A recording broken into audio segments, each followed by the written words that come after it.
Hello children, welcome to AIMS India's online classes. This is biology session. You are watching Ecosystems Part 4. In the last class, we have studied the concept of ecological pyramids. The concept of ecological pyramids was introduced by Charles Elton. Okay, it is the graphical representation of the trophic structure of an ecosystem in the form of a pyramid. It is called ecological pyramid. Okay, so the general concept in a ecological pyramid, the base of the pyramid is occupied by producers, which is considered as trophic level 1.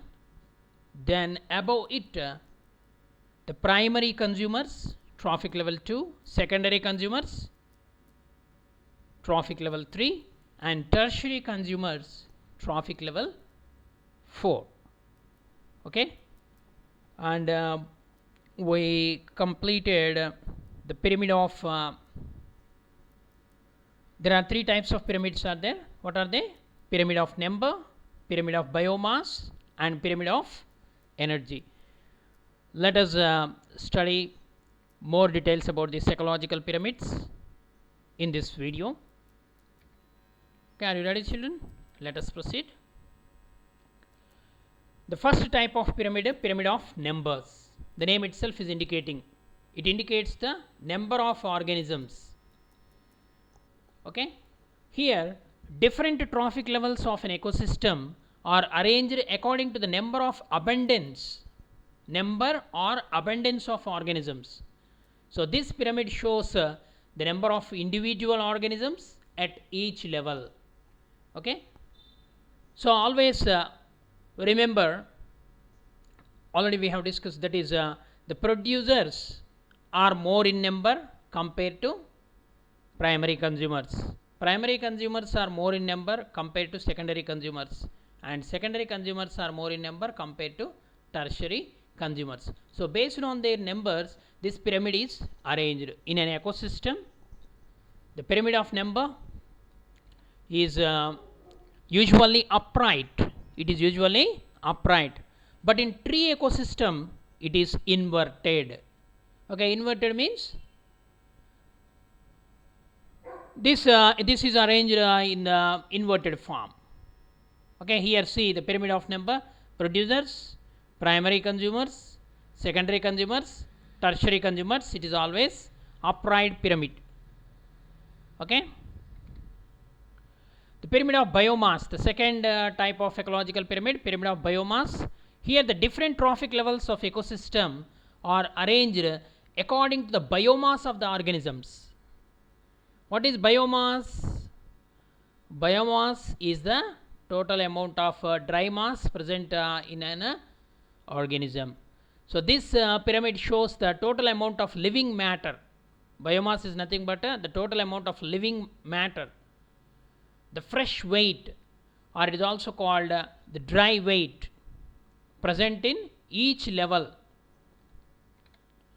So this pyramid is usually upright, but in pond ecosystem it is inverted. So pyramid of number is also usually upright, but in tree ecosystem it is inverted. Pyramid of biomass is upright, but in pond ecosystem it is inverted, because the biomass gradually increases from the producers to carnivores. Okay, so here you can see the upright pyramid of biomass. So the producers, here 1000 kg of biomass is there. Then herbivores, primary consumers, 100 kg. Then the primary carnivores or secondary consumers, it is 10 kilograms. And finally the top carnivores, the biomass is only 1 kg. As we move from producers to top carnivores, the amount of biomass decreases. Okay, the number of individuals also, if you apply this to the pyramid of number also, it will decrease from producers to consumers. the top carnivores. Okay. The next, the last type of ecological pyramid, that is pyramid of energy. So here the different trophic levels of the ecosystem are arranged according to the rate of energy flow. This pyramid shows the rate of energy flow or passage of food mass through the food chain. Okay. So the pyramid of energy is always upright because of the gradual decrease in the energy content at successive trophic levels from the producers to consumers. So energy pyramid, you can see here the producers 100% of energy directly from the sunlight they utilize. Then primary consumers, it is only 10%. Secondary consumers, it is only 1%. And the tertiary consumers, if you take the third level of consumers, it is only 0.1%. Okay. So pyramid of energy is always upright because of the gradual decrease in the energy content at successive trophic levels from producers to consumers, from bottom to top. Okay. Now kinds of ecosystem. There are different kinds of climatic conditions are there on the earth. Similarly, the flora and fauna, the plant communities and animal communities also show great variation in different regions of the earth's surface. In other words, the composition of nature is not the same all over the earth. The planet earth with its diverse forms of life and climate constitutes the biggest or giant ecosystem. The ecosphere or biosphere, the earth is a complex of many ecosystems. Okay. It is a complex of many ecosystems. Different ecosystems of the earth may be classified as terrestrial ecosystems, that is land based ecosystems, and aquatic ecosystems, they are water based ecosystems. The major types of ecosystems are forest ecosystems, grassland ecosystems, desert ecosystems, tundras, freshwater and marine water. So among these you can consider forests, grasslands, deserts and tundras, they are land based ecosystems. Okay. And freshwater and marine ecosystems are aquatic water based ecosystems. Okay children. So let us take one example, that is pond ecosystem, and once again recall the word biome. What is biome? The word biome may also be used to describe terrestrial ecosystems which extend across a large geographic area such as tundra. Okay. So now pond ecosystem. Pond is an example of freshwater ecosystem. It is limited to a small area of shallow standing water containing abundant vegetation and aquatic animals.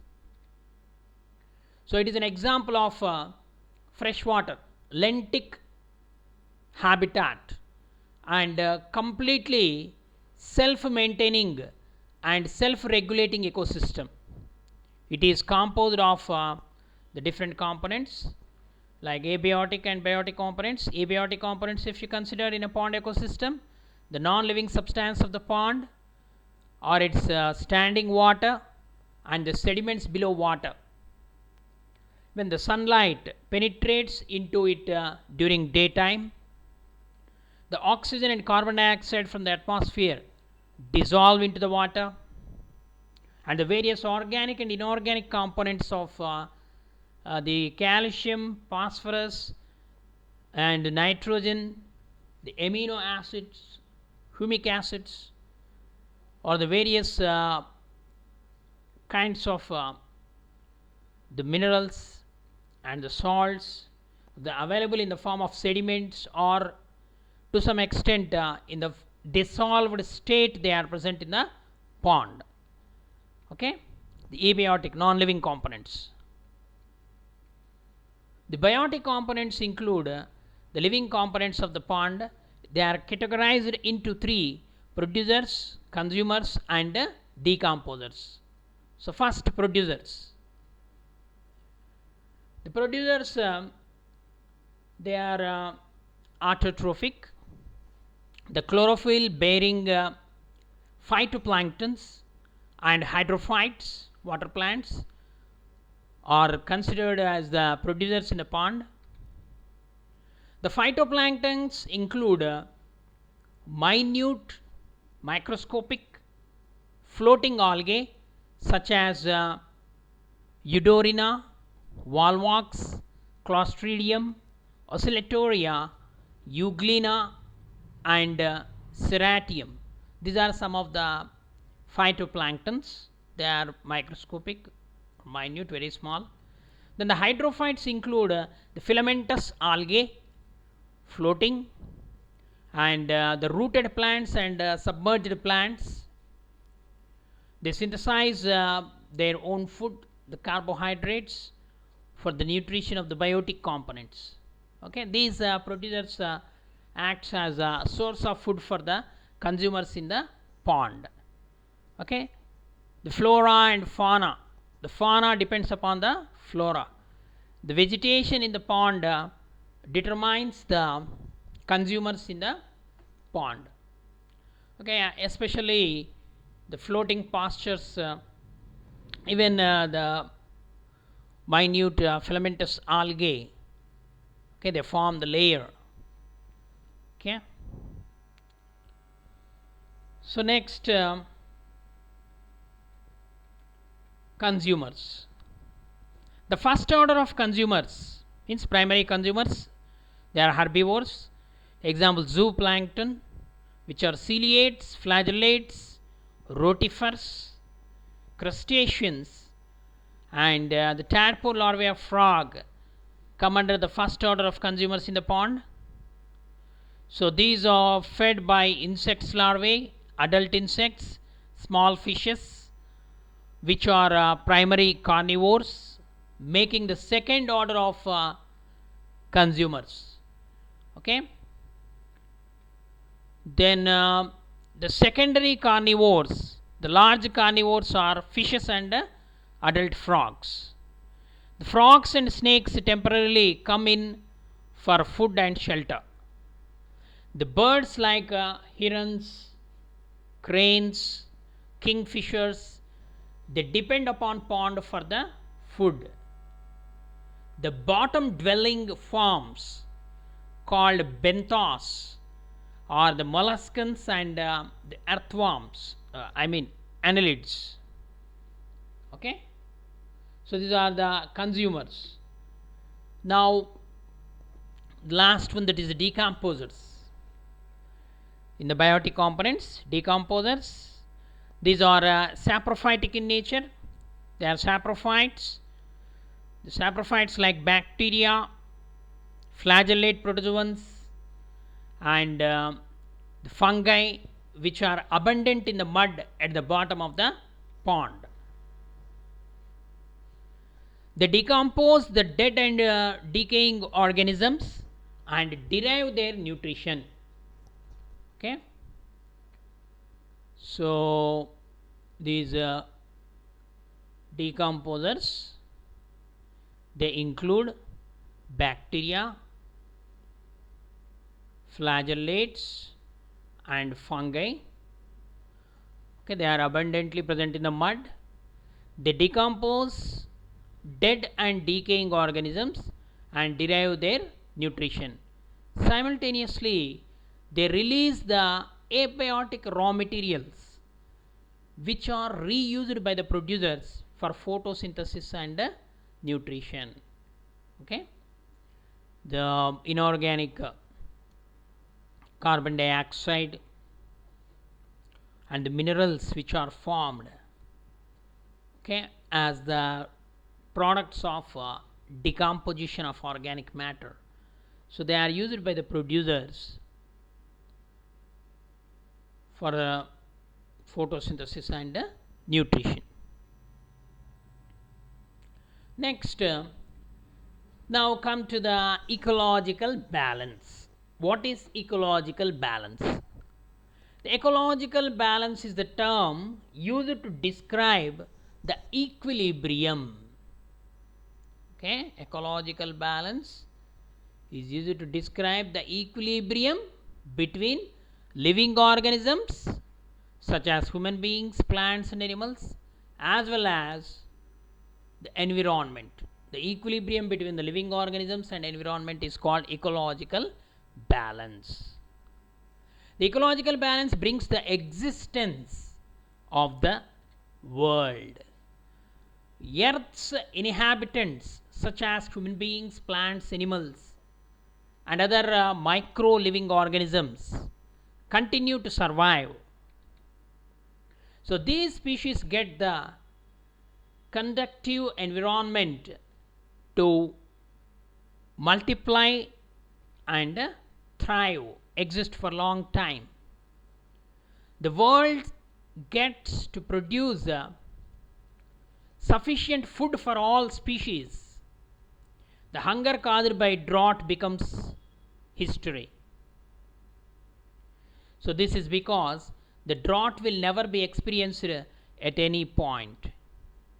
And also green environment is maintained. So this means that the world achieves its equilibrium, the equilibrium state that benefits and protects all living organisms in it.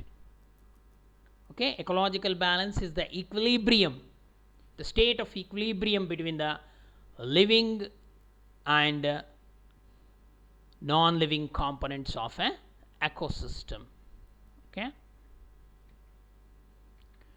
it's very important. The need of ecological balance is it is difficult to guess what the hungry people will do when they cannot get food. They may cut the jungles, start eating animals and fight among themselves for survival. So these are worst possible effects of affecting the ecological balance, that is leads to ecological imbalance. Okay, so thus ecological balance necessary for our survival. Do you agree? Definitely. So control of human and livestock populations and better management of our natural resources would certainly help to achieve ecological balance. So it is the prime responsibility of every individual to protect this ecological balance by right education, by judicial use of the natural resources helps in maintaining the ecological balance. So you can see here the study of relationship between the living organisms and between the organisms and their environment. If you see the population means a group of organisms of same species living in the same area at the same time is called a population. And the ecosystem is a community and its biotic environment. The ecosystem consists of several habitats. The environment in which a species normally lives, the location of living organisms is called a habitat. The species means a group of organisms that can interbreed to produce fertile offsprings. So these species, in their habitat several communities are present, both flora and fauna, plant communities and animal communities. What is a community? A group of populations living and interacting with each other in an area is called a community. Several communities combine to form so these populations. The population is a group of organisms of the same species living in the same area. So a species of organism, so several plant species and animal species are present. They form the populations. These populations divide into communities.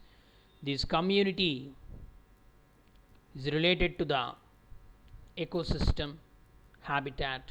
So like that, there is a relationship between the living organisms and their environment. Okay.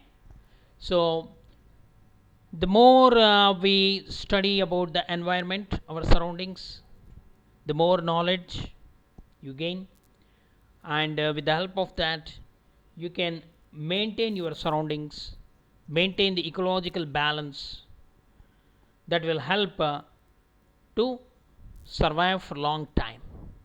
Okay, children. So this is the lesson ecosystems. Okay, thank you for watching our video. Please subscribe our channel and press the bell icon for receiving latest updates.